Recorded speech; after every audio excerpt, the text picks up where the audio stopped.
As a culture, I think we need to agree that there isn't going to be a magic bullet solution to this issue of cyberbullying, and that as the technology develops and as social media becomes more prevalent, we're going to have to start coming up with more creative ways to deal with it. I think those ways can come from increased media literacy and increased new media literacy, not just among children, but also among adults.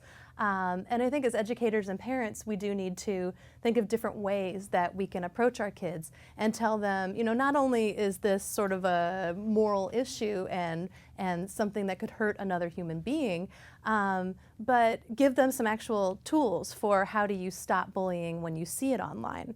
Cyberbullying is really different because you can't go home at the end of the day and be away from your bully. There used to be, you used to be able to have sort of a safe haven, right? You'd see your bully at school, you'd see your bully at work, and then it could end and you could be safe. Now you can go home at the end of the day, you can go to what used to be the safest place in your home, your bedroom, and it's still happening there on your computer screen. Cyberbullying was already an issue. It was an issue among people using instant messaging and chat rooms and online forums and that sort of thing. But social media gives this unprecedented ability to continuing to share media. It makes it incredibly easy to post something and immediately share it with hundreds and even thousands of people. Now, if that's something like an email confrontation you've had with somebody, an unflattering photo, an out-of-context portrayal that you maybe would have had with a person, even a doctored photo or a video, this can be shared with people instantly, immediately, and passed along. So it's out in the public eye right away, which I would say really can intensify the situation for a person being bullied, right?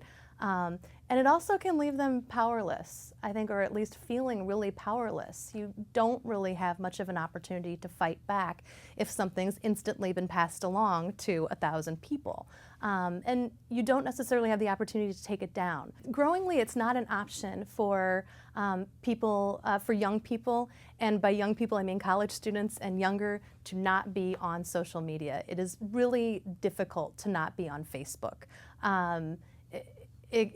So I'm not sure that that's really an option, frankly.